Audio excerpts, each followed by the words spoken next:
This episode of The Rookie Hunter is sponsored by North Arm Knives. North Arm Knives are handcrafted and sold directly through a father and son team right here in British Columbia. Choose from a selection of outdoor knives, kitchen knives, and the brand new folding knife from northarmknives.com. They ship internationally and guarantee all their work. Callie and I use their products and give them our stamp of approval. Go to northarmknives.com.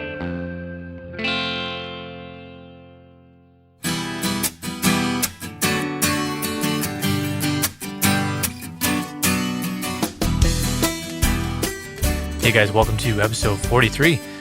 Nice to be back on a regular schedule again. We hope you enjoyed the Ask Us Anything episode. Today on the show, we've got Ryan Callaghan returning for his second chat with us. We had a lot of fun speaking to him. I'm sure you know who Ryan is, but if you don't, he's a reoccurring guest on MeatEater, both on the TV show and also on the MeatEater podcast. He works with First Lite. He's been with them for quite a while, and all around good guy. We really enjoy talking to him, so we hope you enjoy this conversation.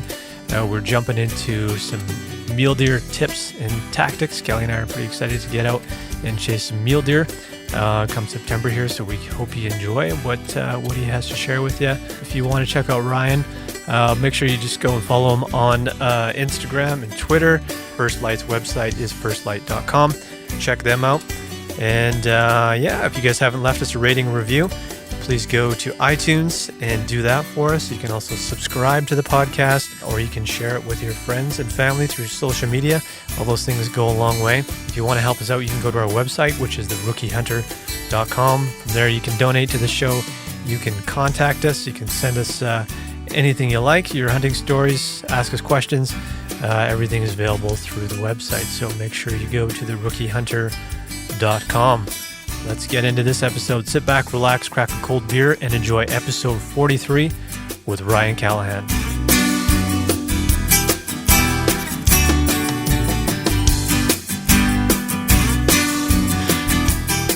Episode 43. We're back on track. We're back on track. We released the Ask Us Anything episode last week, which seemed like people dug that one, which is cool. I think we got through most of the questions that we got asked, and I enjoyed that one. So what else is new since last week, Cal? First off, we're not in an orchard this time. We're in the garage. Yeah, we're switching up the setting every time. It's cozy in here. It's nice and cozy, yeah. Put up some new shelves and got all my hunting shit organized, and all my microphones are all they got my whole inventory set up behind us. Yeah, looks good. So switching things up again. We'll probably be recording in different spots all the time, I think, just for the fun of it. And now that we did the test run outside in the orchard, I think we'll probably start doing some more stuff out in the field. We did our from the field episodes last year. We're just with an iPhone, but we might step it up a little bit and actually bring some proper recording equipment out with us, which would be kind of fun. Yeah, I listened back to the orchard one, and you could definitely hear some sounds like the sprinkler and all that kind of stuff. The plane was loud. Totally, yeah. But I didn't find it was like overpowering or anything. No, it was good. Yeah. So that was fun. And next time we go out, we'll be further away from all that kind of noise, hopefully. Yeah. So. No, I think some of our honey holes, I wouldn't mind packing a lot of this stuff up there. Yeah, for sure. It wouldn't be too big. A laptop and a little interface, and we're ready to rock and roll. For sure. Which is sweet. Just don't want to trip and fall and knock the laptop out of joint or something. Yeah, definitely. But it'd be fun. So yesterday, Kelly, we've had lots of people asking us if merch is something that we wanted to get into. And it's something we've been considering for a long time. Number one, we didn't want to do anything because for the longest time we've known that we wanted to change the logo, which we talked about in the last episode. So we finally have a logo that we're really happy with. And now it's time to get some stuff designed. So we actually stopped by a shop today and talked about different options in that. So we are going to have some t-shirts available before hunting season, hopefully. That's the goal. And the guy we're talking to knew that was a priority for us. So Yeah, we got lots of good input from everybody on Instagram there. It was sort of a bit of market research to see if people were even interested. We got a lot of great feedback. So eventually those will be up on the rookiehunter.com, but we'll make sure to let everybody know when they're officially there.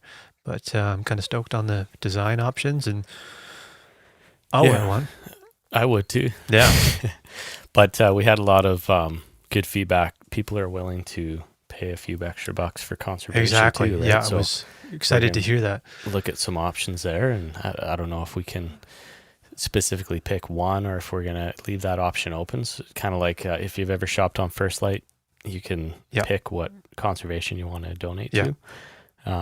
So some ideas flowing there. A few people had commented BHA would float their boat, so that's going to be an option on there. And Wild Sheep Society. Yeah. So we'll see. We'll look at all the options, and obviously, if we're going to be chipping into these conservation organizations, we want to make sure that money goes as far as it possibly can. So we'll do a bit more research on that, but it'll likely be a sort of select whichever organization you want to chip in a few bucks and name your price, or we'll just pull a certain amount from each sale. So that'll be cool. Definitely. I'm stoked. And one day we can get into hats too. Yeah, I think that's next option, and some badges and stuff like that. So sweet. Yeah. And the other thing that I thought was funny, and one of the things I expected, was that some guys might not want Rookie Hunter across their chest. Some people dug it. Some people preferred just the caribou. So there's going to be a couple of options for designs in that too. So. And those pictures were just preliminary designs, exactly. right? Yeah. So I think what we're going to do is shrink down just the logo one a little bit, and then the one that does have Rookie Hunter across the chest. It's pretty stretched across, huge, right? yeah. Like the when you're wearing it, the R and the two R's on either side might disappear. Yeah. So we'll make sure we get all those dimensions right. Keep you guys posted. Definitely. So within the next 3 weeks or something, we should have something to get out there. Yeah. So stay tuned for that. Kelly, we hinted, or I don't know how much detail we gave. I think we said that we're going north. And for anybody who's been following, we said Region 7. Right. Yeah. So that's pretty far up there. It's going to be about a 20-hour drive from where we are. Yep. Straight up. We've got some cool terrain planned out, so it's going to be a bit of a surprise when we get up there. Good thing we've got Google Earth to sort of guide us through. And there's some garage sounds for you. And give us an idea of some of the draws we want to check out and where the trails are. And so I'm pretty stoked. Yeah. I've been looking at Google Earth quite a bit, and I've got, purple lines and green lines, blue lines, yellow lines. Each one of them's kind of, I have a chart, how many kilometers each one is. And depending on where we go, we kind of have an understanding of, I don't know if we're really going to know until we're in the moment. But as we get to these waypoints, we can decide we're going to go into this draw. Actually, no, we're feeling pretty good. We're going to wait till go to the next one and so on. So, I'm feeling pretty good about it. What are we going after? We're going after stone sheep mainly, right? I mean, I would say that's the trip, is for stone sheep.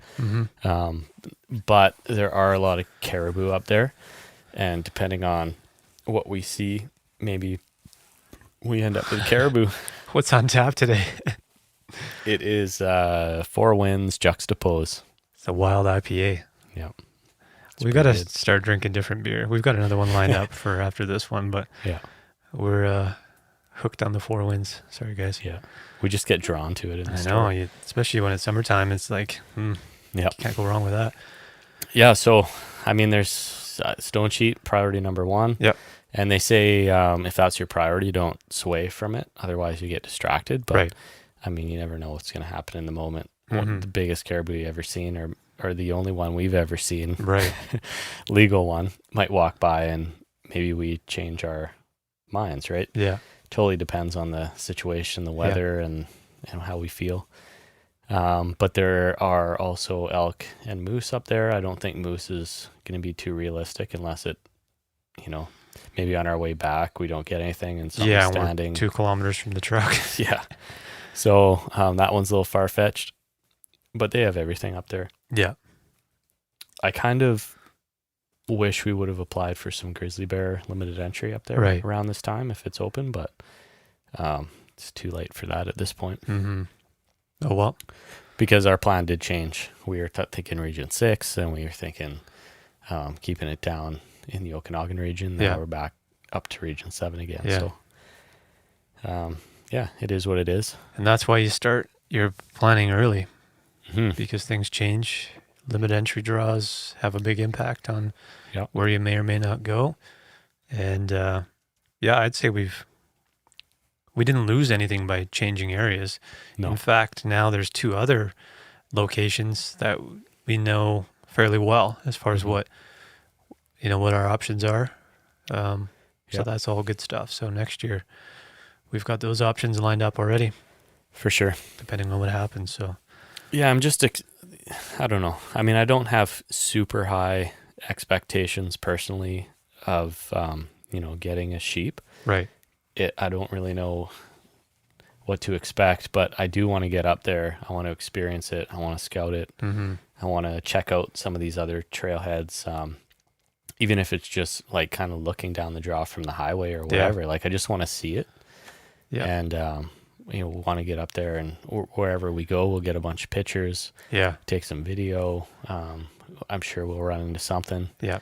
So, I don't really know what it's gonna have in store for us, but I know it's going to be an adventure. Definitely is. And that's really the main thing for me. Exactly. So, I'm excited to see what happens.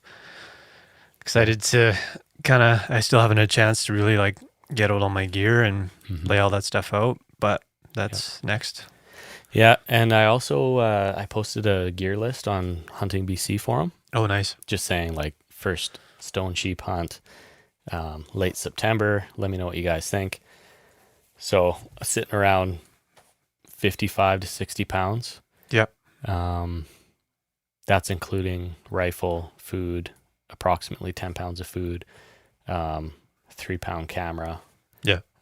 And all that stuff. So if you're interested, there is a post on there. Check it out. Also read all the responses because they're awesome. What, I haven't actually had a look yet. What jumped out at you for? There were a couple safety ones. Like one of them was Benadryl, or if you want to take it to the 100% EpiPen. Okay. I don't think any of us are allergic to anything. But Garrett's allergic to bee stings. Oh, is he? Well, he has one? I hope so. Okay. Well, I'm assuming he has one. We should double check that. Yeah, we should. Because, there was actually one guy on there that said he just got back. They got 2 rams. And during their pack out, the guy got stung and he swelled up, and he actually thought the guy wasn't even going to make it. Oh, man. So, you don't want to mess around with that stuff when you're out there. But I don't think that's a risk of just up north. It's just whenever you're in the back country, make sure. Yeah. So, I don't know. I mean, for the weight penalty, it's probably not a big deal. One guy said he always waits for his buddy's EpiPen to recently expire, and then he just uses that one. Brings that one, yeah. I'm sure it's still good, but actually, I'm trying to remember now because I don't know if it's poison ivy.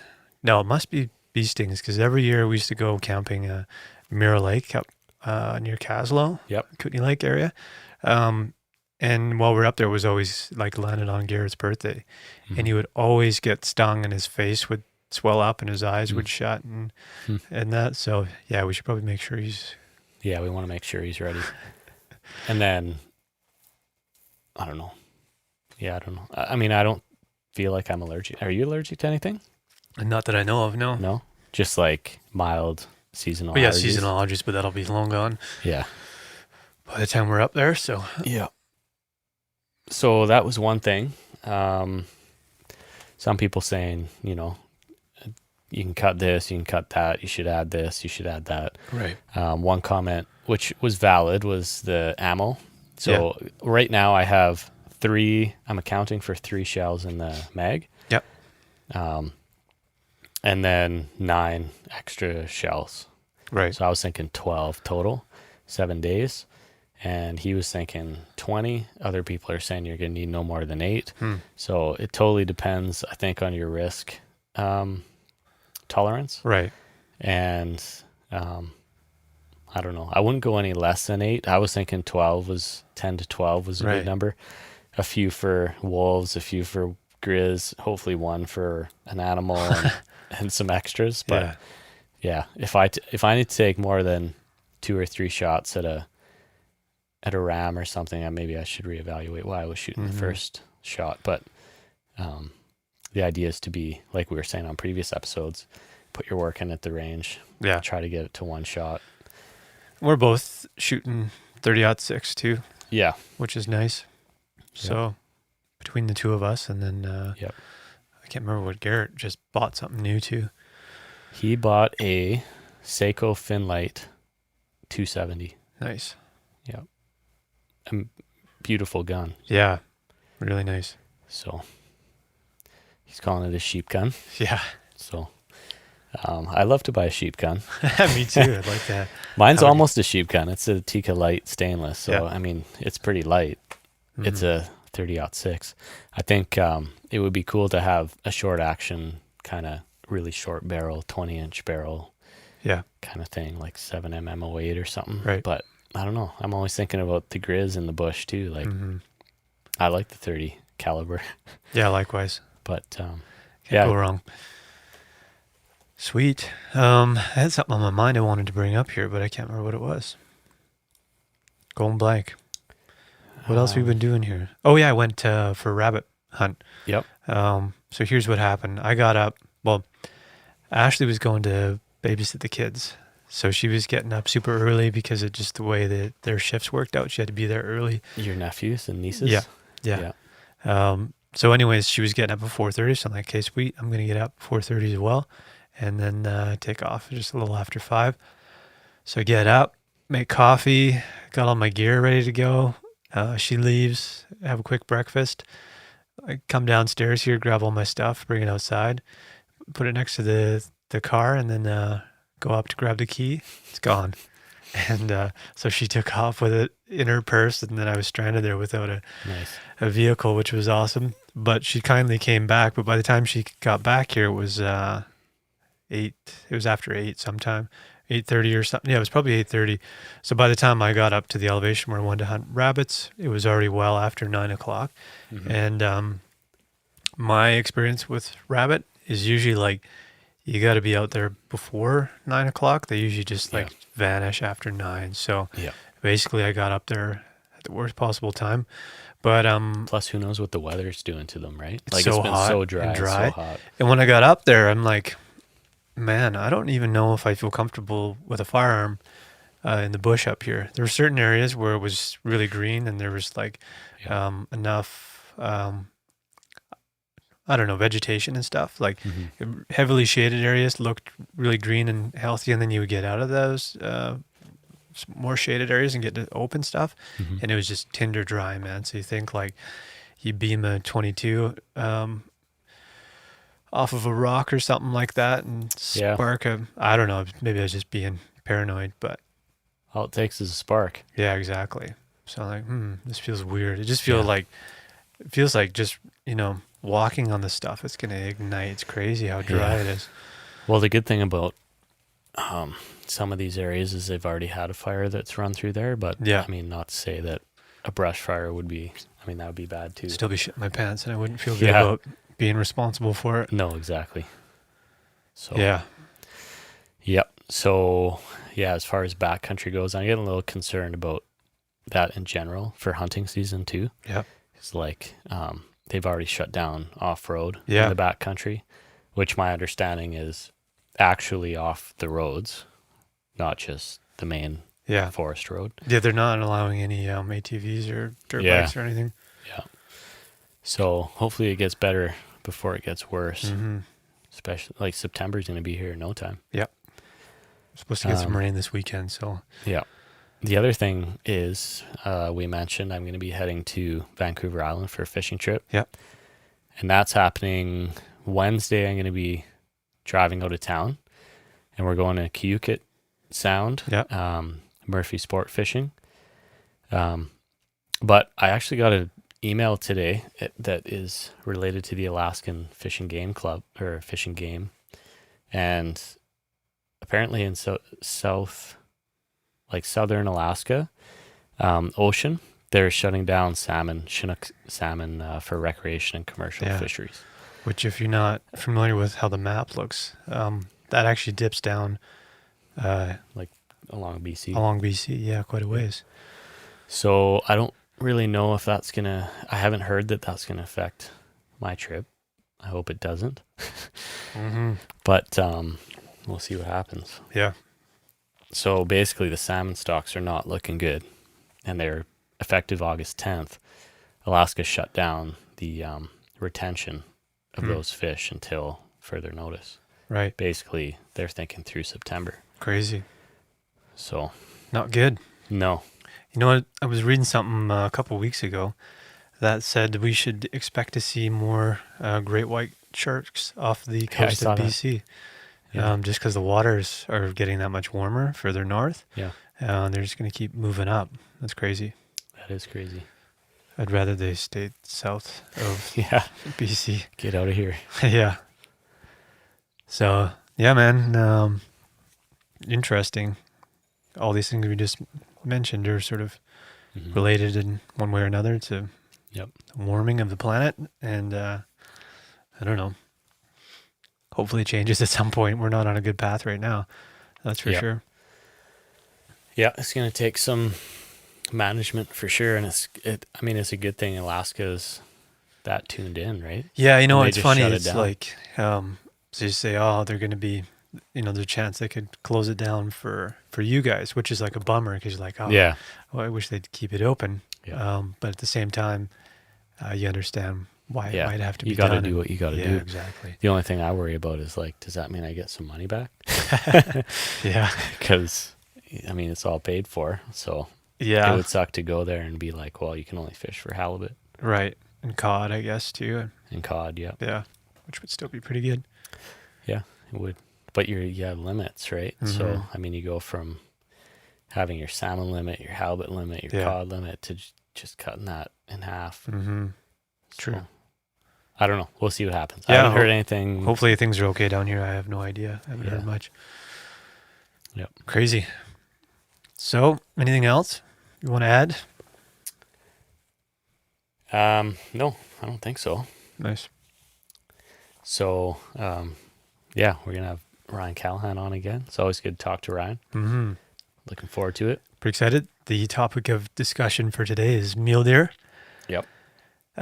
Which is probably, but this is what we should hash out right now. So September 1st, bow season opens here. What do you want to do? We have to check our trail cam. Yep. And if it looks like those bachelor groups are coming back to that same spot, I think we go up to there and kind of do an ambush type bow hunt, see if we can get lucky.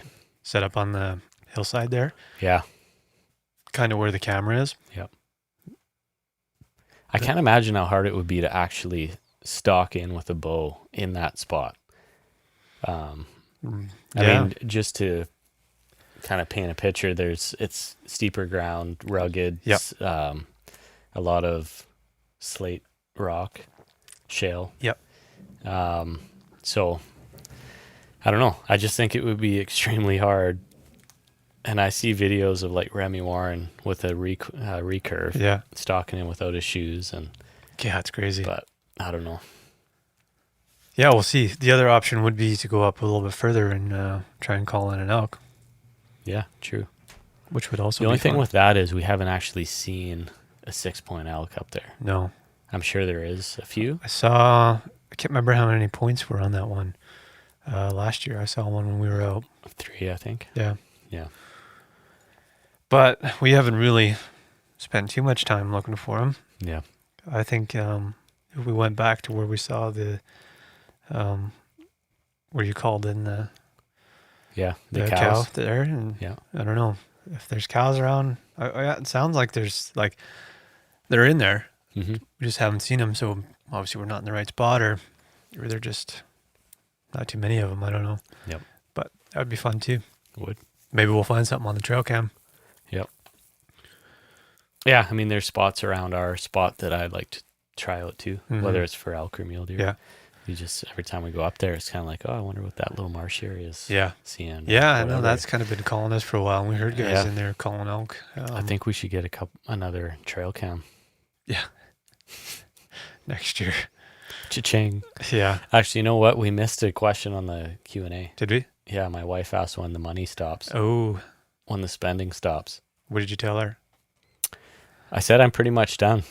And then you bought some stuff. And then I bought a pack rain cover and got some First Lite Boundary Storm Type pants on the way. Yeah. And there's just some outstanding stuff we need for this hunt. Yeah. So, I mean, there's definitely an understanding there. But as far as like big stuff moving forward, it's all just wants after that. Yeah. I mean, I'd love to have another rifle and I'm hoping all this other stuff, but within like the next couple of years here, we're going to be at a point where we have all the stuff we need. And because we've invested in nice equipment, that we're not going to be like upgrading for a long time. Yep. So assuming all these things that we've bought last and we don't lose them or wreck them, then we should be good to go for a while. But it's been an expensive journey this far. It has. Since 2014, right? Yeah. Yeah, it's been costly. The first year didn't cost much. Well, for me anyways. Yeah, you had some things to get, but I started from scratch. We started with some pretty basic stuff and got by with it. You can make do. For sure. But it's a different story when we're heading up north. Yeah. It's not a matter of wants. It's needs to be safe and warm and dry. So my test for how I'm doing is usually if I can walk through like wholesale or Cabela's or something and not actually, I get to the end of the loop and I'm not, don't have anything in my hands, I'm feeling pretty good. And that's happened a few times. So I kind of feel like I'm getting to be in a good spot. We're over in West Kelowna. They've got a wholesale sports over there. And I'll go in there because we were close by. I kind of did a loop and I'm like, don't really need anything. Yeah. Which felt good. Yep. Well, I could have went and found stuff to buy, I'm sure. Yeah. I need some more game bags, actually. Game bags. I didn't think of that while I was there. For sure. I think one thing we have to do is get up to the shooting range. Make sure everything's perfect. Yeah. And whether that takes 30 minutes or 4 hours, then so be it. We just got to be 100%, 110%. Also, I want to switch over my bullets to a new spec. So I might, which is the Nosler 180. Switch to the same as you. Yeah, I think it'd be good. Which for the same reason as if we're only packing so much with us, and you and I are shooting the same. Yeah. Then maybe that's can be a good thing. Yeah, and I mean the rounds you're shooting, which I believe are the Remington Core-Lokt, they're probably fine for like 80-90% of what you're going to run into. Yeah. They're 165s, I think. Yeah. But they're cheap. My logic was 180s, strong bullet, never have to worry about it. And I think it'd probably be the same, right? Like if we're heading up and we're going to be looking at moose and grizz and all this stuff, better safe than sorry. Yeah. I think sometimes those bullets can break apart a little too quickly. Yeah. The Core-Lokt. For sure. Yeah. Definitely. Cool, man. Well, before we give Ryan a call here, Cal, I'm going to give a shout out to one of our most recent reviewers, if I can get there. We appreciate those ratings and reviews. Keep them coming. Yeah. It was actually from BC Fishing, which is our buddy Danny Coyne. Nice. So thanks, Danny. Oh, I'm pretty sure that's you. It's got to be. Who else would it be? So yeah, that's cool. Keep them coming. We read them all. We appreciate the feedback. It's just good to hear. I haven't checked the American store, but hopefully there's some new ones in there too. So as always, thanks. But let's give Mr. Ryan Callaghan a call here. Ready? Can you reach that shit, Cal? Yep.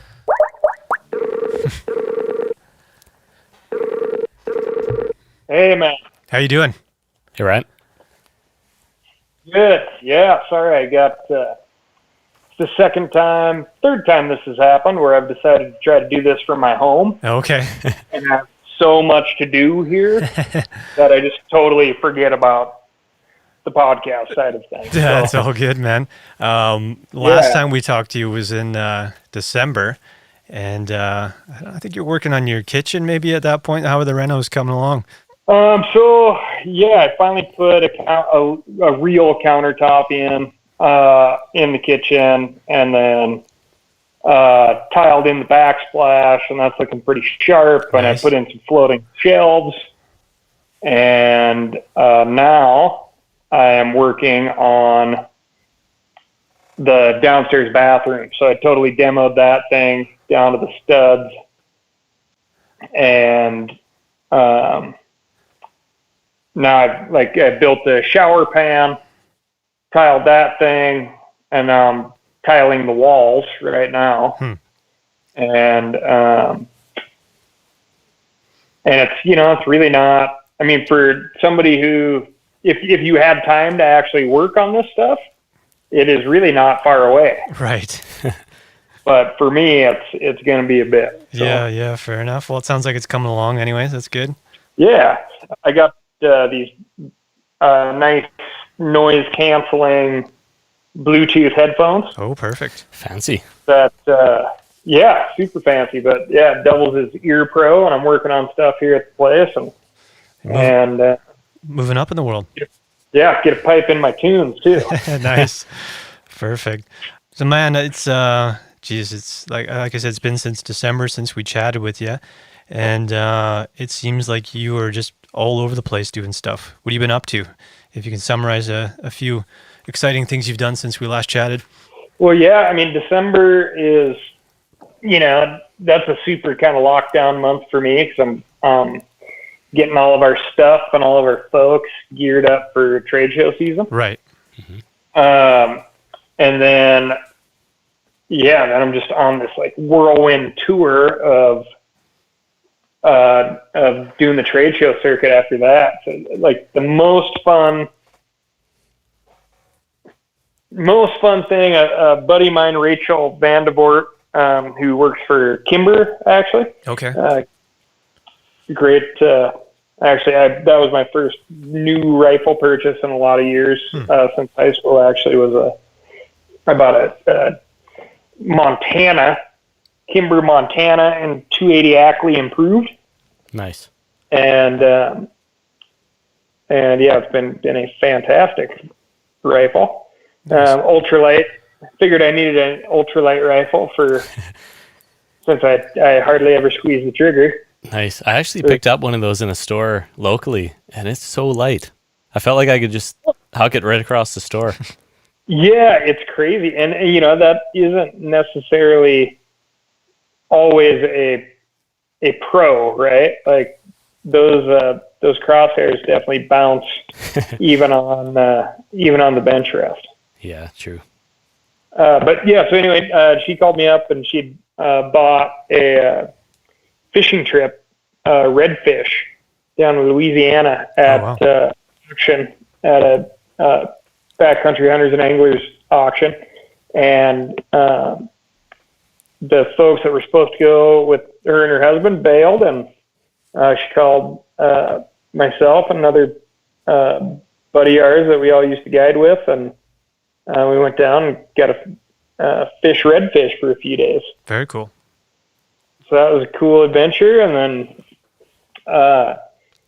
locked her back down for work, and about 2 weeks ago now, we took a trip into the Frank Church Wilderness here, which is just north of Ketchum. Yeah, okay.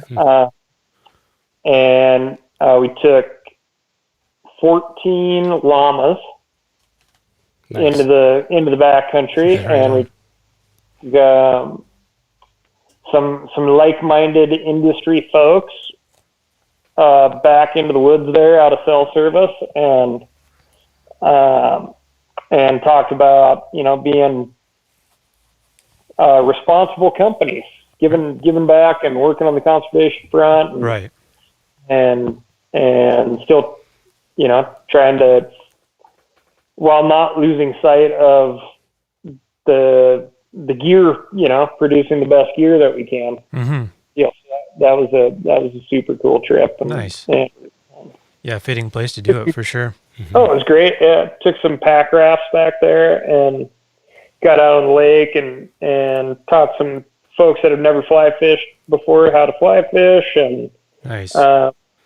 had a couple of folks that love to eat trout but have never caught Okay. trout and have never killed a trout, and got them to do both on the trip. And you can see like it was a very transformative experience. Right. Yeah, not only is something like that rewarding for them, but also for you to, create that experience for them. Oh yeah, for sure. No, I love that stuff. So that was great. Yeah, it's so fun to take people out fishing. I've never seen anyone disappointed that they had a fish on. It instantly changes. You can see it in their face. Oh yeah, absolutely. We, this was an interesting group because we had a writer there from The Guardian, a writer who works with Wall Street Journal, and then we had a writer who does a lot of work for Field and Stream. Okay. And it was, you could tell that some of these folks are very removed from the process, and there was definitely some conflicted feelings when that cutthroat trout in this high mountain lake latched onto their fly. Right. And like, oh, am I hurting it? Like, what is going on? Is this okay? Like, you can tell it may not be okay for some of the folks to hang out with. Right. But it was super cool, and one of the gals who she actually works for Patagonia, and she's a pescatarian, so she only eats fish. Right. Oh. That's only meat type of protein in her diet, and she'd never killed a fish before. Oh wow. But the trout were like so tasty that she was like a mentor by the end of it. Like, she was encouraging people. Like, oh yeah, nice. Catch fish. Got to get some keepers. Nice. Yeah. That's awesome. Yeah. Super fun. Well, what's been going on with you boys? Oh man, it's been kind of hectic. I took off and was traveling Europe for a while there. As soon as I got back, I came and looked after a farm for another 3 weeks after that, and it's been pretty crazy. And then Kelly's been tied up with work, and yeah, I mean, we tried to do some bear hunting. Yeah. Although we kind of started out with a bunch of flooding. The snowpack was super high, and then it all melted quickly again. So we ended up with massive flooding, and all the roads were washing out and all that kind of stuff. It was a little sketchy back there. Washouts, and so we went up a few times to try to see if we can make the bear thing happen, but we were unsuccessful in that. And then Mike had the vacation. I got a fishing trip coming up next week. Actually, I'm going to be heading over to the island.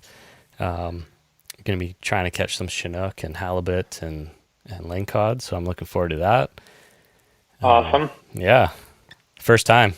Oh, very cool. How many lingcod can you get per day? That's a good question. I think the lingcod is on the lesser side. Is it? I would assume typically it is. It's one or two. I think it is. I think it's pretty low. On the Washington side of the border, I think it's quite restrictive for lingcod and rockfish. Right. And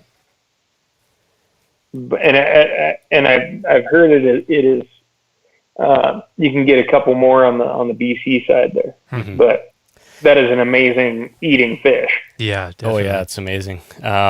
This is going to be fully guided, so they kind of said, "Here's the license you need to buy, and then basically show up. We give you your gear and point you in the right direction." I'm looking forward to it.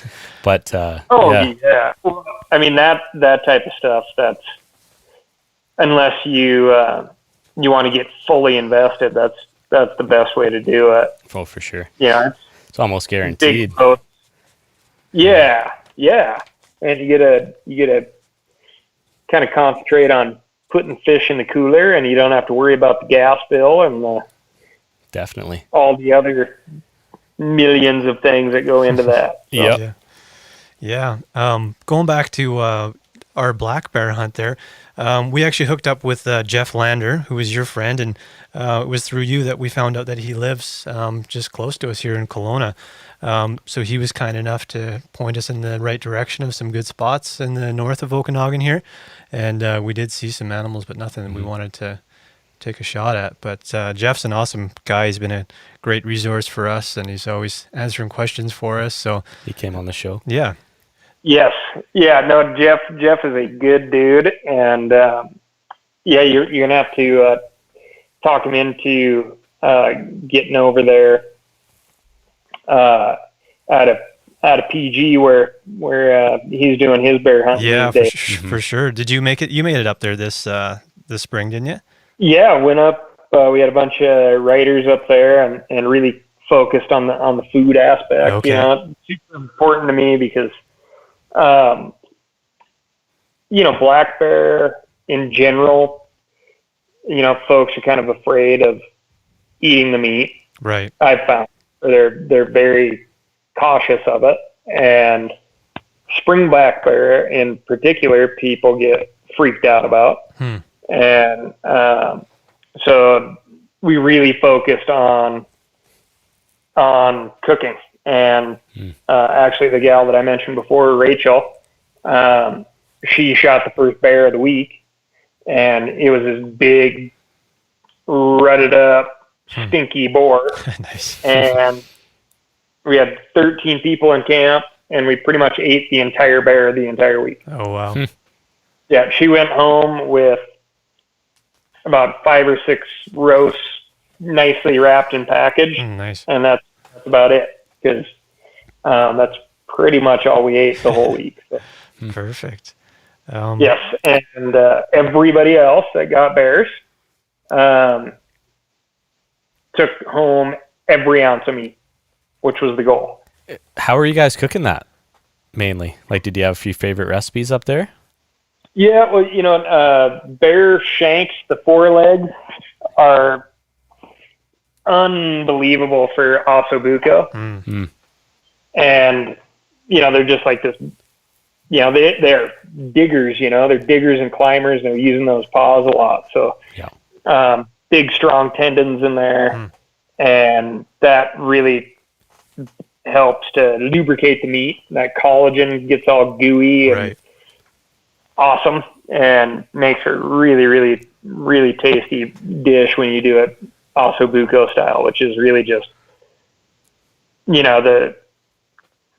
it's basically just a crock pot dish. Nice. If you want to throw it in the crock pot, works great. So nice. Cool. Oh, the other one that was pretty amazing was this dude Ian Harrison, who is the editor for this new magazine called Carnivore, which is really cool because it really focuses on the meat aspect of hunting. He's from the UK, and he made this full-blown curry out of the loins. And it was fantastic. It was good the first night, and then about 3 days later, when all that spice that you pack into a curry, really set in, it was phenomenal. So, yeah. Sounds good. Yeah, it does. Is that a UK based magazine, Carnivore? No, he also is an editor, I believe, for Recoil magazine. Okay. Which is a really popular, firearm magazine. And this man is a phenomenal shooter, very gifted with a variety of firearms. But anyway, that Carnivore is kind of under that umbrella there with Recoil, and it's just a couple of issues to start out. and they're going to do a lot of cool cooking stuff on the online component. So I'm excited to see how that develops. Cool. Very cool. So what do you got coming up? I know it was on First Lite's, I think it was on the Facebook page. I saw that you got the live MeatEater event coming up. You think it'll become a regular event, or is this just a one-off thing? Well, maybe it's going to be performance based. We'll see. Yeah. We'll see how this one goes. But I finally got around to kind of looking at some of the social media stuff, and it seems like there's a lot of demand, a lot of people asking for a live event in their neck of the woods, wherever that may be. Yeah. And the couple of like live Q&A things that have been done, even when those guys just do them and I'm not involved, are really cool. Like having, because there's just a lot of like-minded, passionate folks that get in the same room. Right. It's a really good vibe. So I would like to see those things become, at least a fairly common event. Yeah, for sure. Mm-hmm. Yeah. It's kind of like, the live storytelling, like The Moth or right. Those kind of public radio type deals. Yeah, for sure. Yeah, and it looked like it sold out fairly quickly. That's coming up, Tuesday next week or something like that? So if people were hoping to go, they kind of missed out on that one, I'm assuming. Yeah, well, that's the other thing that was just kind of interesting to see is there's some buying and selling of tickets for whoever got. Yeah. Scalpers. Yeah, yeah, scalpers, yeah. Folks being like, hey, my kid is going to kill me if I cannot get a ticket. Oh, wow. Yeah. Yeah, there's a good thing going with the MeatEater. Oh, yeah, man. I'm biased, of course, but yeah. We were just talking about this the other day, the First Lite message and the MeatEater message, the Steven Ranella message. Mm-hmm. We just laugh about how in tune it is, and kind of the way First Lite started up. Everybody's just public land hunters and trying to put meat in the freezer, and then once old Steve came along, there wasn't that much figuring each other out, which was really nice, right? It was like, oh yeah, you guys just do what I do. Right. So it was great. And I love, I know through that platform, it has opened up a ton of minds. I mean, there's still good, healthy skepticism on cooking some of the stuff. Right. Yeah. Cooking tongue and all that craziness and hearts. And, some of that is kind of hard for some folks to grasp. But all in all, it's been a really cool thing to be a part of and see. Yeah, I would imagine so. Yeah, for sure. Yeah. Yeah, I mean, Mike and I think we're a little more, we started on the side, maybe a little more lenient to start hunting. But, the whole MeatEater crew and the message definitely resonated with us. And I think that was a big part of why we decided to jump in. And I think we talked about that last time we spoke to you. But yeah, it's just it's a good platform for sure. The relevance of modern hunters in today's society and all that. Yeah, and it's not. We can't have everybody hunting, and we're not asking people to go out and hunt. We're asking people to just take some time and understand what hunting really is, and there's far more people out there hunting for food and being super proud, and that's your trophy is all the meals that you create throughout the season after a very short period of hunting every year, and we just I think that's the ultimate goal is just have to understand the process. Mm-hmm. Exactly. You don't need to participate, but take a minute to understand it. Yeah, for sure. So Ryan, we eventually want to jump into mule deer hunting strategies with you. But let's kind of just quickly jump into some of the stuff that First Lite's been up to. I know it was your guys' 10th year anniversary, which is pretty wild. What's new and exciting? What do you want to share?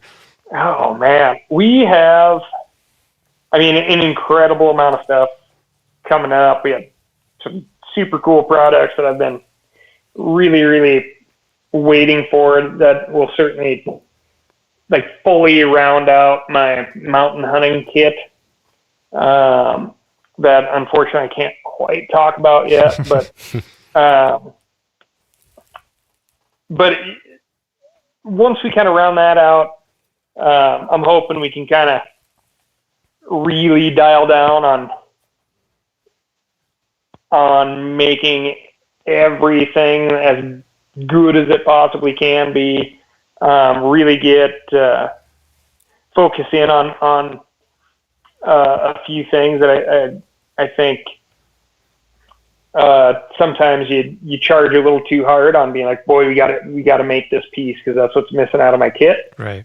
So I'm looking forward to slowing the product process down a hair and talking about the little improvements, not the non-sexy stuff. Right. But a couple of things this year, the Obsidian pant, which is the, continued evolution of the Knab. Okay. Mm-hmm. Is, I was very hesitant because the wool pants for me are that's what I live in, and that is the best pair of pants I have ever owned. Mm-hmm. And I was very hesitant to see that change at all. But the new version is hands down, you can just move in it better. Right. Mm. And I was kind of blown away when I finally got around to, forcing myself to spend some days in them this spring. And yeah, they're a phenomenal pants. And the other one for me is the puffy pants. So insulated full zip pants, built just like our uncompadre jacket. Right. And those really are my mule deer pants. They're my get to my spot, throw those things on, get my sitting situation, my spotting scope set up, ready to roll, and be dead still and where I want to be before the sun comes up. And with those things, I will not have to be doing a bunch of push-ups or sprinting up and down the mountain right.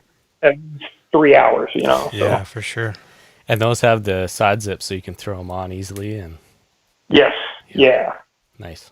Yeah. So those are something that we've definitely been missing, but those are on the market now, and I'm sure there's folks out there that are like, my legs don't get cold, which is everybody's first impression of those things. But as soon as you throw them on, it's been absolutely unanimous feedback where it's basically like, holy shit, my legs do get cold. I can't believe how warm these things are.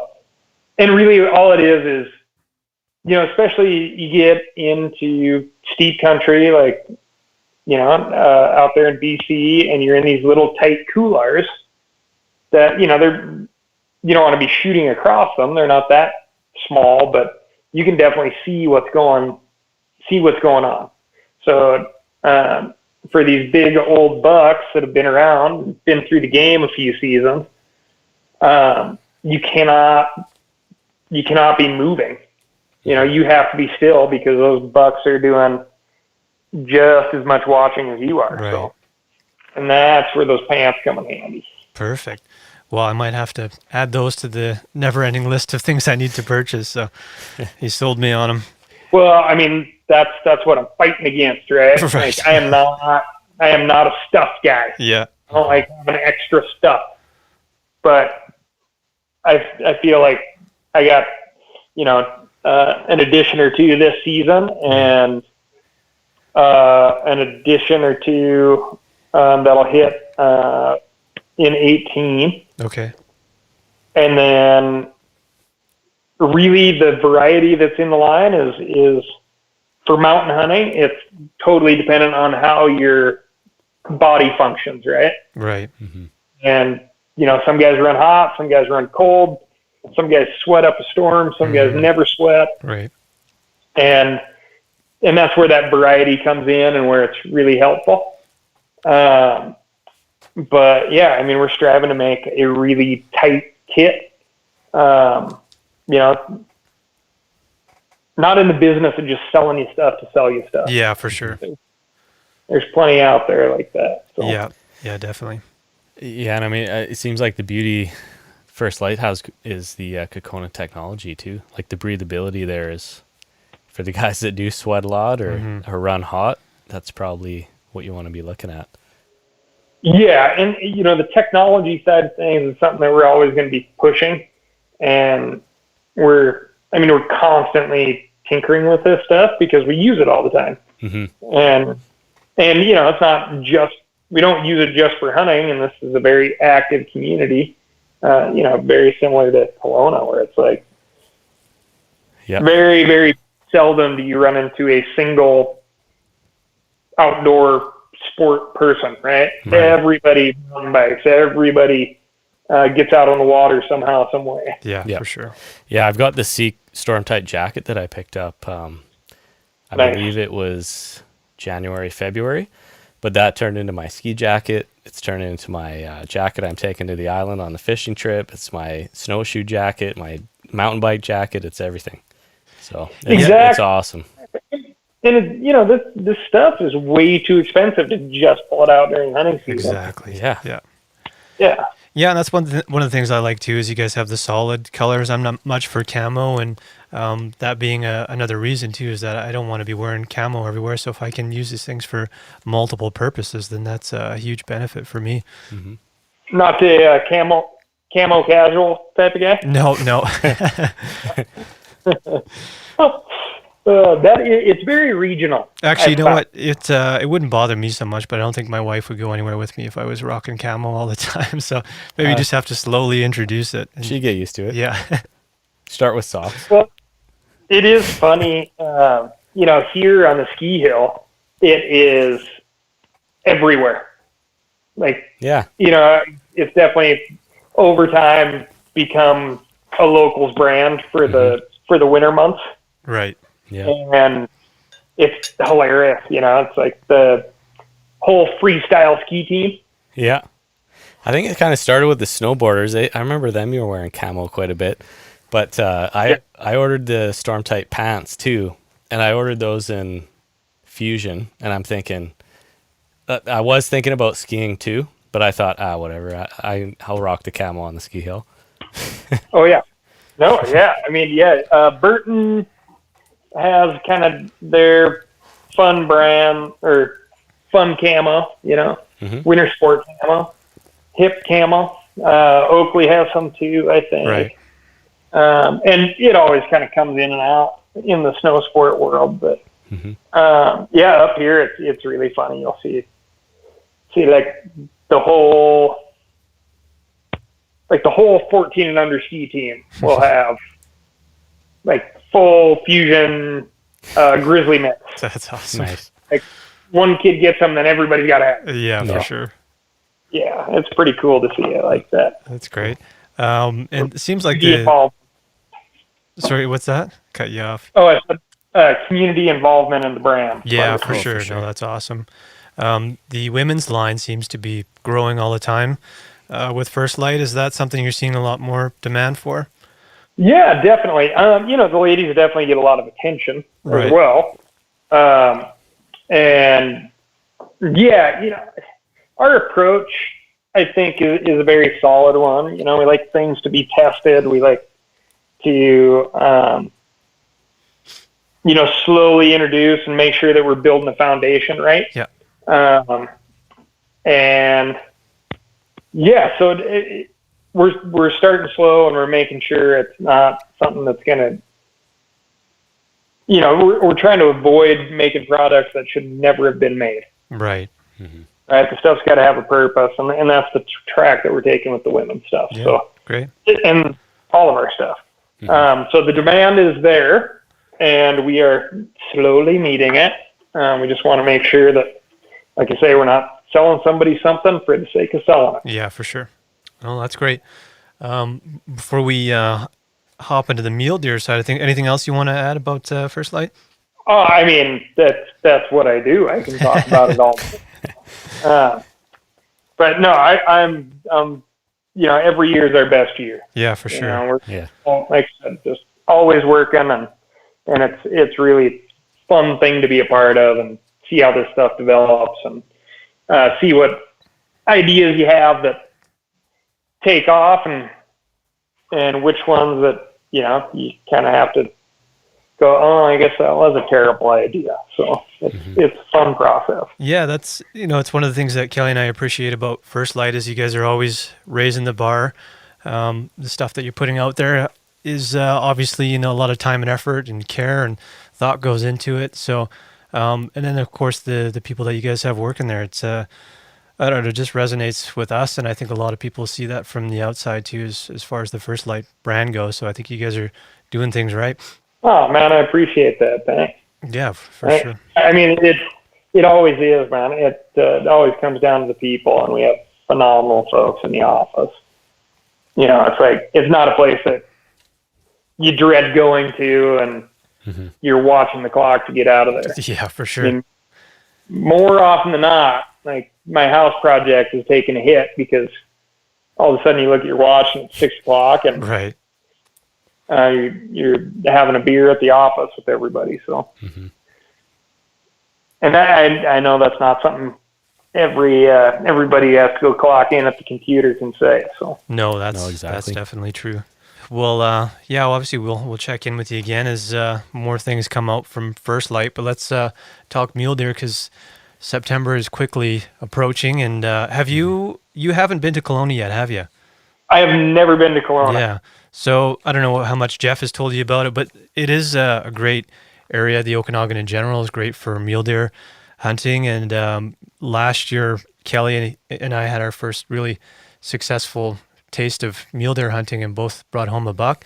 So I think we've become mule deer hunters, and there's room to improve. But going from our first season, which was 2014, and then to finding this really good spot last year. And making a whole bunch of mistakes. We've learned a lot, and we've kind of gotten addicted to the whole idea of mule deer hunting. So we're getting pretty excited to get out there in a few short weeks here.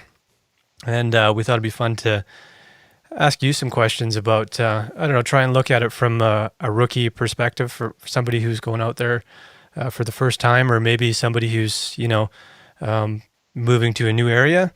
Sort of just curious what you think, somebody should be looking for if they're either getting out there for the very first time or someone who's just scouting out a new area. Yeah. Well, I mean, keep in mind, man, I'm still learning, and I'm still making the same mistakes that I thought I'd never make again, right? So,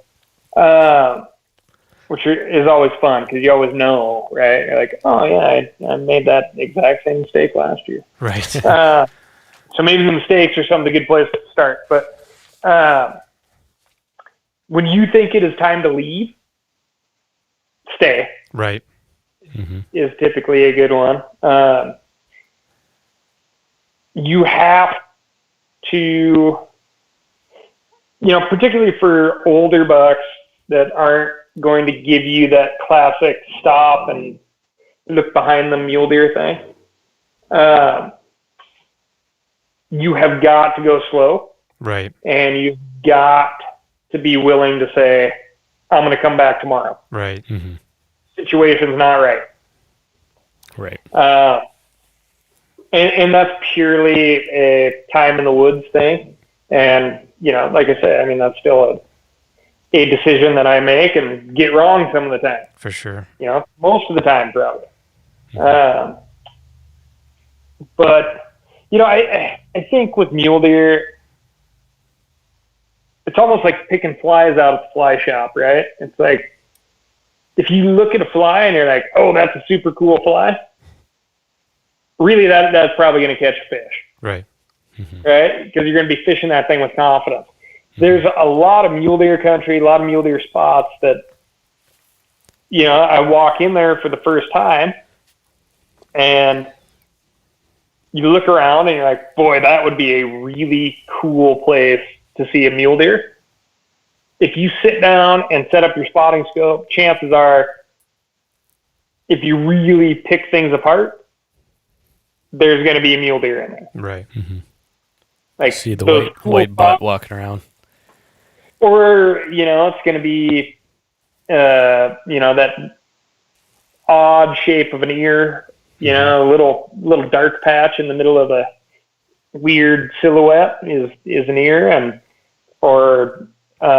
You just stare, you burn your eye through that spotting scope long enough and you pick up a little tail flicker. Right.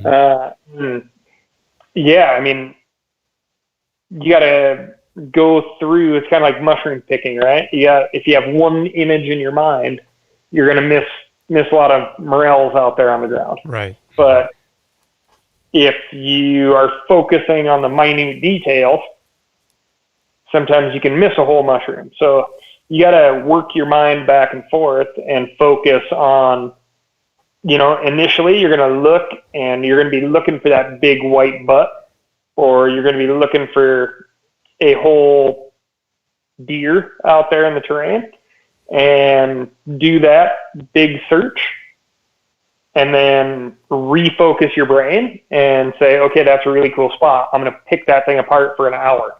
Right. And I'm looking for, a tree that has, four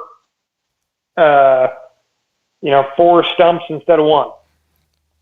I'm looking for, like I said, like an ear or a tail twitch, or, so you're focusing.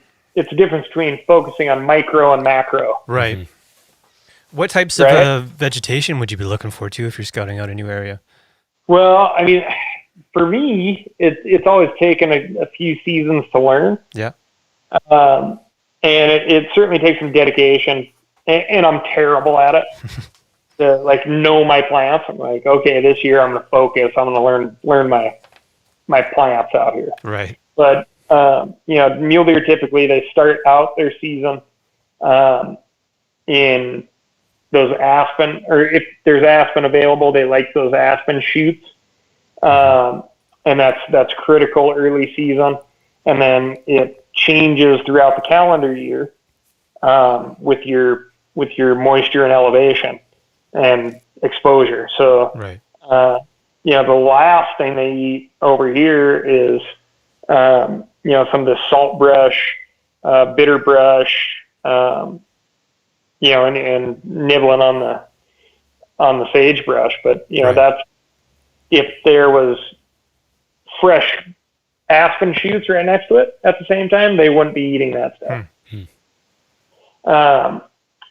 And so, every area is different, and you got to know, it takes a little time to figure out what their food source is. But, in different parts of Idaho, I can go and I may not know the name of the plant, but I know what it looks like, because every year I've seen mule deer not on the far left part of this slope, not on the upper right part of this slope, not on the lower left part of the slope, but right in the upper left mid-center part of the slope where this weird reddish brush is.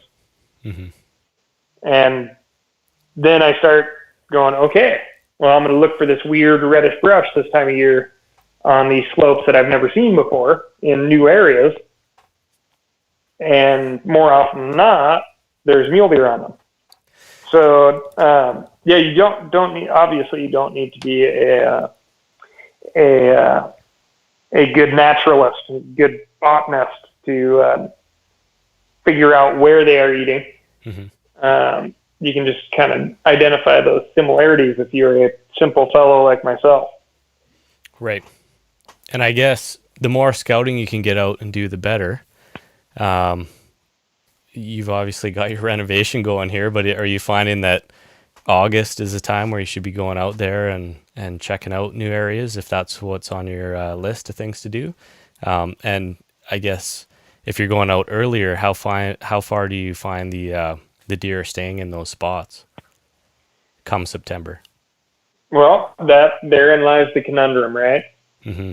You know, most of these animals are migratory. They certainly are here, more so than a lot of the country that I hunted in Montana. But even growing up in Montana and chasing the mule deer over there, you know, there were many areas where the bigger bucks would hang in the Missouri breaks, and then they would actually migrate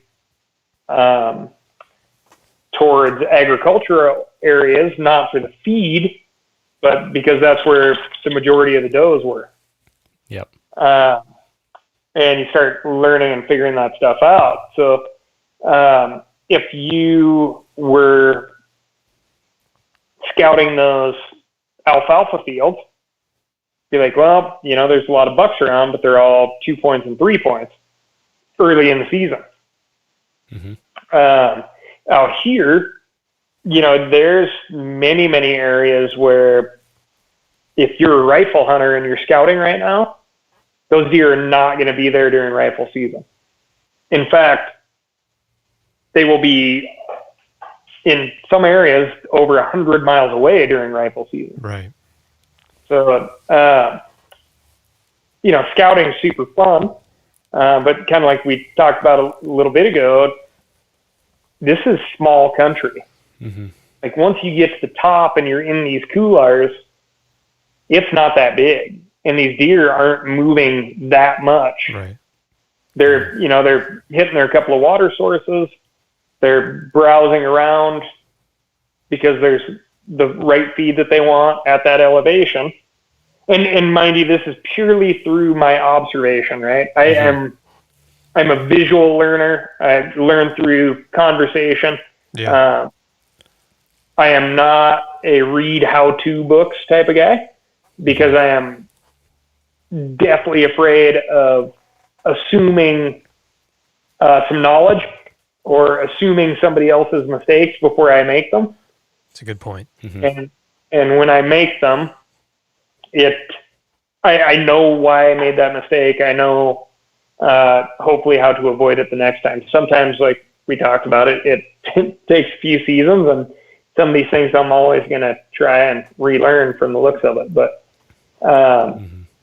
so going into some of these places should be kept for killing, not observing. Right. Because a truly big deer, when you step into his home, whether you have a bow or a gun on your back or not, he just knows something is wrong, something's weird, something is here that should not be here, and I'm just going to relocate just because. Yeah. So yeah, that makes sense. Yeah. Yeah, they're not stupid. No, they're not. I mean, and you can call it wary or smart or, but or just chalk it up, like I said, something's here that wasn't here before. Yeah. The one thing that kind of confuses me, especially in Kelowna, because we have a lot of orchards and vineyards and agricultural land, is, you know, you drive home from work in July or August, and I'm visioning, I'm daydreaming about hunting as I'm driving, but I'm picturing these big, you know, velvet bucks out in the alpine, and I drive around the next corner and there's a couple of them standing right there, like the biggest velvet bucks I've seen. So I'm not sure if like there's almost like two buckets of these mule deer, ones that have figured out that the public land is a safe place, and then versus the private land that's down in the agricultural districts that's a safe place. It just strikes me as odd that some of them are down there. It seems very hot down there. Yeah, but they found the right amount of security, right? And on top of the security, they found efficient food and water. Right. Mm-hmm. So, I mean, the way these things operate is it's not. They live at 9,000 feet, so of course they have to go to 4,000 feet in the winter. Mm-hmm. If they found some magical spot at 9,000 feet that had a bunch of ladies and a bunch of food, easily accessible, and no danger, they would stay there. Right. So, and I've certainly seen it in the farm and ranch country. My uncle's place out of Big Timber, Montana is a great example. Big fires, some heavy burning, destroyed, hot fire, wiped out, that bacterial layer in the soil. So it took a long time for things to regrow, drought conditions, but you are actively irrigating down the river bottom, and your big green alfalfa fields are big and green. And eventually, deer would, instead of returning to the mountains, they saw no point. They said, nobody hassles us down here. Mm-hmm. We got used to the tractor driving around, and there's food everywhere, there's water everywhere, and there's very little food up where we normally go. So you could see all of a sudden that there were way more deer year round down in this bottom ground than there ever were. And even when the high country rehabbed and got back to being, good chow and good security, and there was a huge chunk of the population that just never went back. Mm-hmm. Right. Yeah. So, I mean, there's something that we've talked about a lot. I have many spots that I go to because it is beautiful and gorgeous that I have not seen a damn thing in. But, I mean, sorry, I lost my train of thought there. Sorry. Anyway,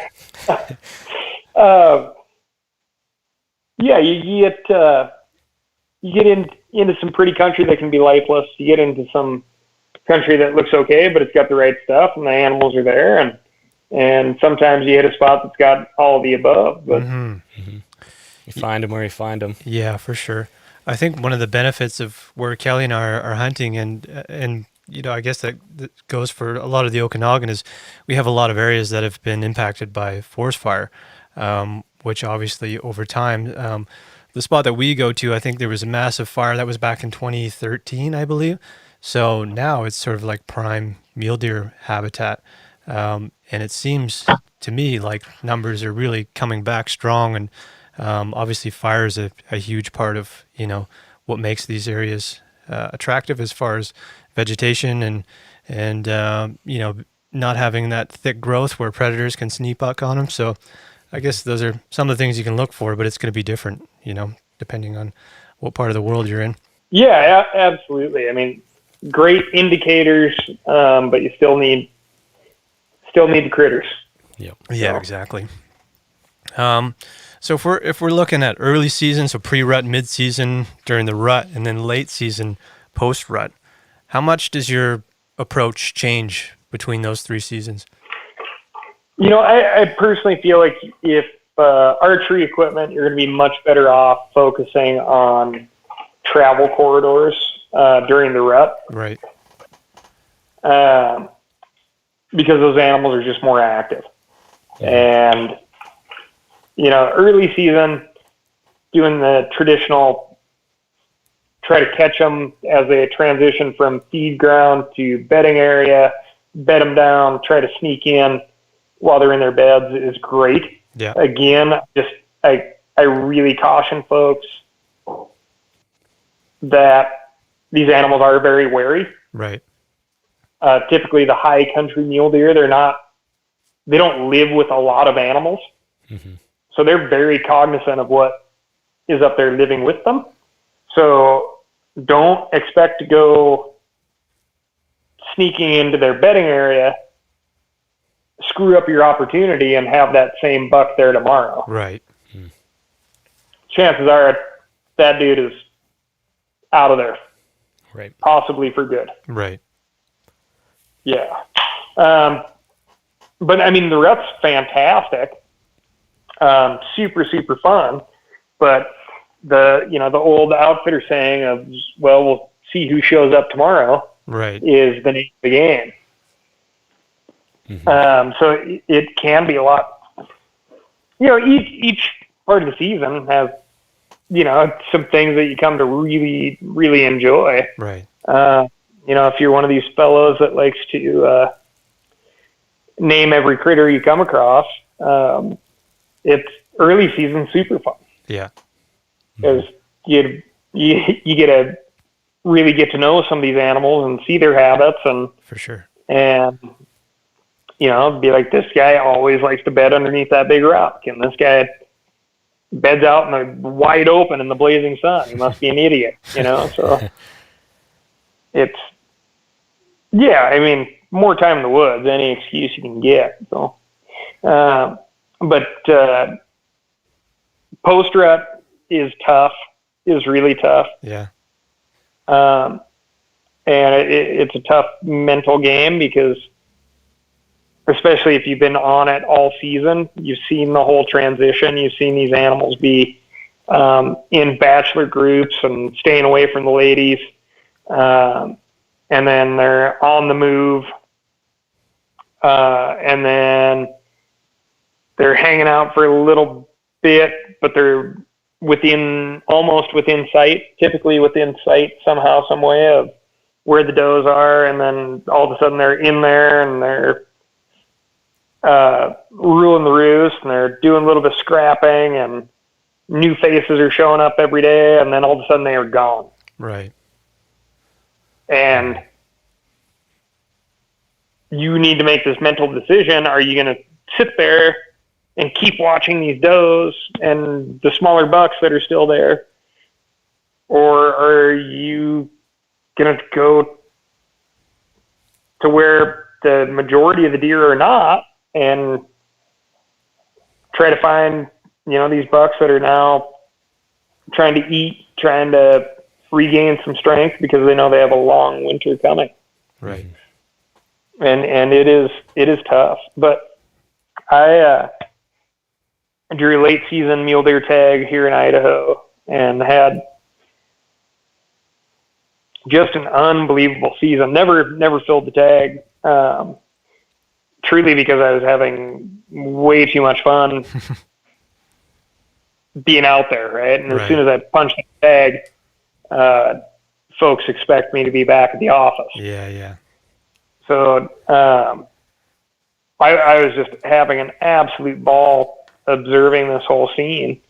And I watched a beautiful 4x4 mule deer, no eye guards, like your classic mule deer, kick his way through a 4.5 foot tall cornice of snow onto a south facing slope. And I'm watching this and I'm like, God, I cannot believe that thing is working so hard to do this. Comes out, barren ground, beautiful south facing slope. And it's eating by itself. And I was truly sitting there going, boy, you're stupid if you don't shoot this buck. It is a very nice buck, and anybody in the world would be happy with this thing. Public ground out there. And I watched, about an hour later, I watched 3 does come out and feed on that same south-facing slope. And as they worked around to where he could see them, so here's a buck in the rut, and he looks and sees those does and turns and runs the opposite direction. And basically from that point on, I never saw a mature buck anywhere near does for the rest of the season. Oh, wow. They were all by themselves. Huh. Yeah. And the smaller bucks were in there just having an absolute heyday. Right. Yeah. Yeah, that's fascinating. It's so cool. Oh, it is. That's what, people always say, why do you have to hunt to get out and enjoy the outdoors? And I think exactly what you just described is the things you don't always see when you're out for a hike. You spend a lot more time observing. You get into areas you wouldn't necessarily go to if you were hiking. So that paints a pretty cool picture of just being out there and observing something you wouldn't generally see if you were just out for a leisurely hike. Mm-hmm. Oh, yeah. I mean, that's the thing, right? I mean, none of these places are in guidebooks. None of these places have trail maps. Yeah. None of these places are, on some like AAA recommended 4-star whatever, if you have to go find them, right? And they're off the beaten path, and that's the beauty, right? Like hunting has shown me places that, I mean, even in my home state,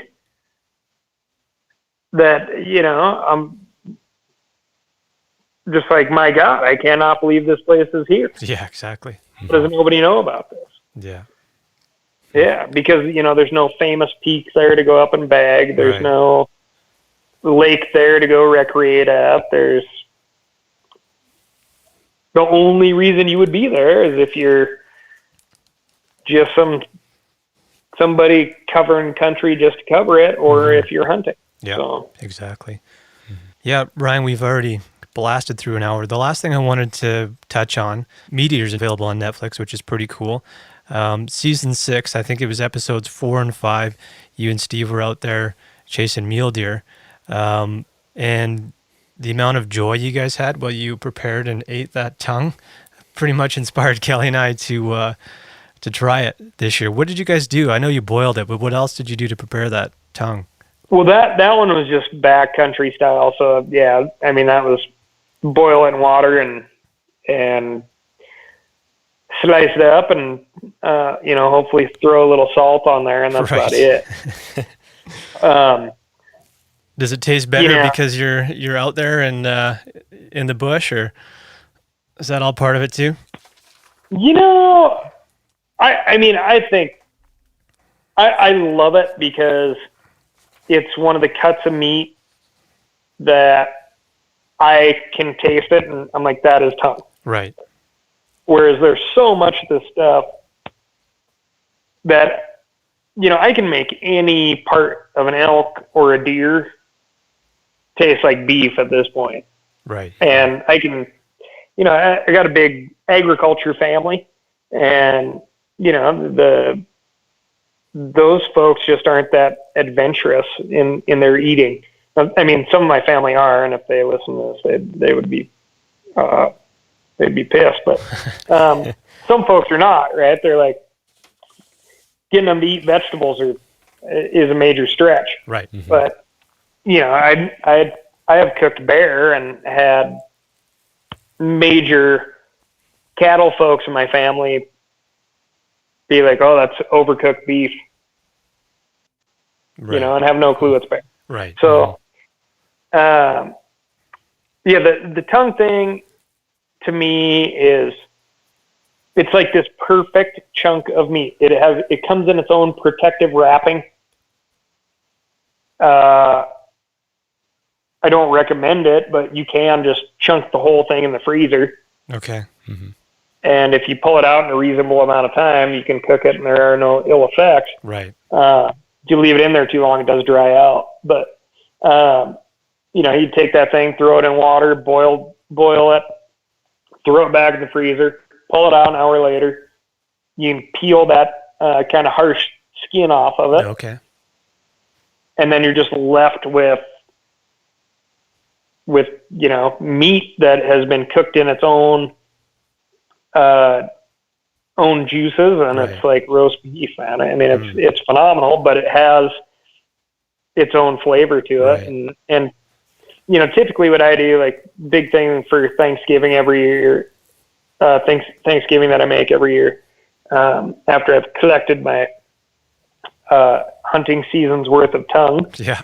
is I take all the tongues, dice them up, simmer them in tomatoes, garlic, onion, red wine, pimentos, green olives, and simmer them in there, and then serve them on top of polenta. I put morels in there too to make it look nice. Nice. And it's phenomenal dish. So that's a fancy way of doing it. Nice. Noted. Noted indeed. Yeah, for sure. Cool. Well, I think, we want to make use of more of the animal each time we go out there. So, you can just bring out what you're required to bring out, or you could take it one step further and bring out a whole bunch, things that you might not have otherwise, and it's fun to try them. Maybe you like them, maybe you don't, but why not take them out and try and do something with them? So it's just exciting the whole cooking side of things, and all the different things you can try is all part of the fun for us, for sure. Oh, it elevates your game too. Like, I mean, it elevates your hunting game. Yeah. Mm-hmm. The old saying, hungry hunter hunts best. Mm-hmm. Like, when you really start thinking, like, all of a sudden there is a heck of a lot more impetus on getting that animal. Mm-hmm. When you're out there and you're like, that, many times I've watched a mule deer run away from me, and what makes me heartsick, what makes me hurt inside, is watching the fat roll on an animal that has, summered really well. And you just watch that fat roll as that thing runs away from you after you've blown your stock. Mm-hmm. And that's what hurts. Right. Not the rack, right? Yeah. I'm like, oh my God, that thing would have tasted so good. Yeah. And it makes you slow down the next time. Right. It makes you focus. Yeah. And you're like, I am going to get this thing. And you're thinking about what you're going to do with it when you start cutting it up. Right. It's not like, man, this is going to look great on the wall. It's like, oh, this is going to be Christmas. This Right. is going to be St. Patrick's Day. Yeah. Mm-hmm. It's phenomenal and such a fun part of the process. And that trigger pulling part is so infinitesimally small. Even if you just look at the amount of time it takes to go from, the trailhead to the top of the mountain. Yeah. Comparatively, it is small. If you do that for 10, 15 days in a season, it is super small. Yeah. All of a sudden you start putting in 30 days, 40 days, that trigger pulling is pretty damn insignificant compared to the rest. So you better cooking dinner and feeding your buddies and talking about it that way, because for sure, that's the stuff that really lasts and really makes an impression on people. And like you say, it expands your game. So yeah, for sure. A lot of pride in it too. Yeah. Absolutely. Making the sausage. And Yeah. I think we tried to make a batch of sausage that was 50 to 60 pounds. Oh my God. Yeah. And that was too much at once. So it's still fun though. Yeah. It's a group activity. Oh yeah, is, for sure. Yeah. But you have to prep your group and be like, okay, this is actual work. Yeah. Mm-hmm. And once it starts, we can't stop. Yeah. Yeah, exactly. It's a full day event. For Yes, sure. the sausage making is phenomenal. Super fun. Yeah. Yeah. Well, before we let you go, anything you want to end on here? Oh, I don't know, man. I mean, you guys tell me what's the biggest thing on your docket this fall? We're actually planning to go up to northern BC, almost up to the Yukon. So we're going to go Alaska Highway style, and we're going to try to get a stone sheep. No way. Yeah. Wow. So, are you guys going to do the archery or rifle? Rifle. So we're going to hike in. So it's just going to be Mike and I and Garrett, your cousin, our close hunting buddy. So the three of us are going to head in there, and we're going to see what happens. Yeah, it's pretty exciting. We're the last, not the last stage of planning, but we're getting pretty close. We got a pretty clear idea of where we want to go and what we need to bring. So getting super excited. There's just a few last gear purchases we needed to make here, and then I think we're pretty well set, and we'll see what happens. Should be exciting. Yeah. I mean, I've never been further than Prince George. I'm not sure about yourself. Yeah, but, just a little bit further than Prince George, not much. Yeah, so I mean, there's a whole lot of BC above Prince George, so it's going to be. Yes, there is. Yeah, I think it's going to be like we're looking at the experience. We're going to take the DSLR. There's some caribou up there over the counter. There's stone sheep over the counter. There's elk and moose. We might just have a moose ticket in the pocket just in case something happens close to a way out. But there's a lot of options up there. I think we're going to focus on the stone sheep. We don't want to get too distracted, but we'll see what happens. Yeah, it all depends on weather and all that kind of stuff. So we'll see what happens. There's something about it up there. Yeah. Absolutely. You can got to figure out something for the ptarmigan. Yeah, good call. Yeah, maybe a slingshot or something. Yeah, slingshot is plenty good. Perfect. For sure. Nice. Yeah, that's a good idea. That is. Oh man, yeah, I am very, very jealous of that. I've done a few sheep hunts. I've never had a sheep tag myself. Got to find a BC lady to make that happen. Right. Yeah. Yeah. Well, we'll put the message out for you. Yeah, for sure. Yes, dual residency. Excellent. Yeah. Good plan. However, live in a very cold place in the winter. Yeah. So there's not, it's not like that. You don't get to migrate south to a warmer climate. Right. Yeah. We'll put some posters up in Fort Nelson. Could probably find some takers up there. Yeah, I'm sure we could. We'll get back to you on that one. Yeah. Yeah. Perfect. Yeah. All right, man. I think we'll end it there. Thanks a lot for joining us and taking the time. We appreciate it. It's always great to talk to you. Oh, for sure, man. Great talking with you guys and catching up. And I hope to do it again soon. Yeah, for sure. Okay. Thanks, Ryan. Cheers. Thanks, guys. There it is. Ryan Callaghan, part 2. Part 2, yeah. An hour always goes by so quick. We could ask so many more questions, but that was great. So hopefully you guys got something out of those tips, and I can't wait to get out there and chase some mule deer around. Yeah, I mean, before bow season, it's always I just want to get out there with the bow. Yeah. The last couple seasons after the season, it's been a bit disappointing because I forget how hard it is to actually hunt with a bow. Yeah. But I feel like my expectations have been curbed a little bit, and it's you really have to have the knowledge and know what you want to do. You have a bit of a plan and really be patient out there. So I don't know. I feel like I'm kind of growing and ready to try it again. Yeah, for sure.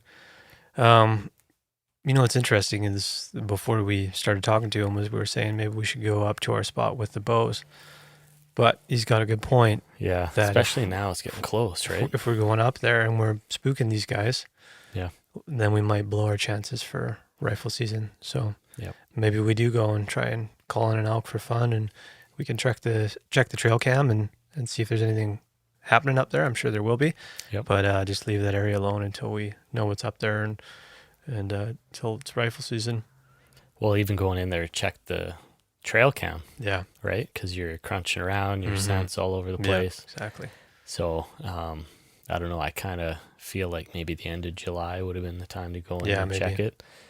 now it's kind of getting within 3 weeks of Yeah. bow season. So I don't know. At the end of the day, we do know there are deer there. Yep.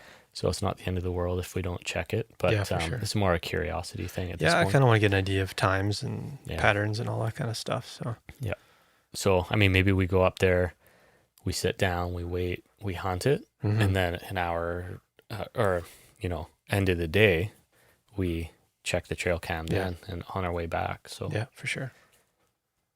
sounds like a plan. Sounds good to me. Yeah. Cool.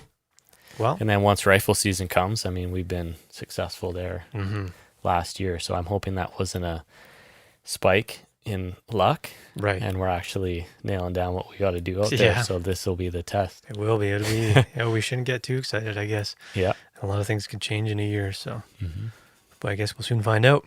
I think the one thing that may happen is, if the spot doesn't work out again this year, it's just a matter of we have seen a couple other spots in the area.